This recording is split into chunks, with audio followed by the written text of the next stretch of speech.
মানে আপনার যে মুরগি, আপনি যে মুরগি পালেন, কয় চালানে কত টাকা লাভ করছেন, আর কয়টা বাড়ি গাড়ি করছেন, আর জায়গা সম্পত্তি কতটুকু করছেন মুরগি পাইলে?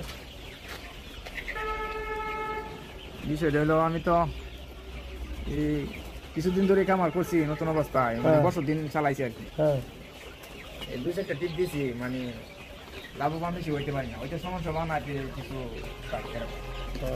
আর এক সিজনের মাঝে ধরা খাইছিলাম, তারপরে অনেকদিন ধরে মুখ কিনি ওই দাম বলে আমি কেটেছিলাম, ঠান্ডা লাগছিল। সেই জন্য একটু সমস্যা হয়েছে ঠান্ডা থেকে এই রোগগুলো আসে। যাই হোক, এখন আমাদের সিস্টেমে মুরগি পাললে দেখেন আমার এখানে রানীঘাট, জাম্বুরা, গাউট এবং ঠান্ডা 4টা রোগ আছে। যদি আমি আমার সিস্টেমে যদি মুরগি না পালতাম আর ট্রিটমেন্ট যদি না পালতাম, প্রতিদিন 60-70টা মুরগি মারা যেত এই রোগ হওয়ার পরে, যাই তো কিনা? অবশ্যই ধারা দিগেলে মুরগি মতো ঠেকানোর মতো কোনো রাস্তা নেই, ছিল না অন্য খাবার এলে তো না। আমি তো আমার কন্ট্রোলে রাখি। হ্যাঁ, চিকিৎসা তাও আপনার ইয়া দিয়ে দিই, এই যে আপনার প্রাকৃতিক চিকিৎসা দিয়ে মুরগি দিই। আদা বাটা, লবঙ্গ, তুলসী পাতা, বাসক পাতা, তুলসী পাতা, বাসক পাতা। বাসক পাতা এটা আরে রাস্তার পাশেও পাওয়া যায়, অনেকে বাসক পাতা চিনে না। ইউটিউবে সার্চ দিয়ে বাসক পাতা দেখেন।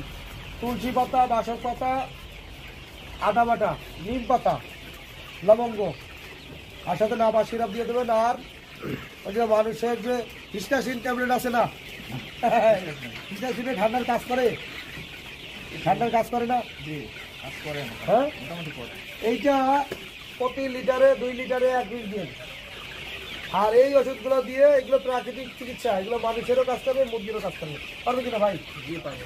হ্যাঁ, এগুলো মানুষেরও কাজ করে, মুরগিরও কাজ করে। তাই এইগুলো দিয়ে চিকিৎসা করলে মুরগি মোটামুটি সুস্থ থাকে।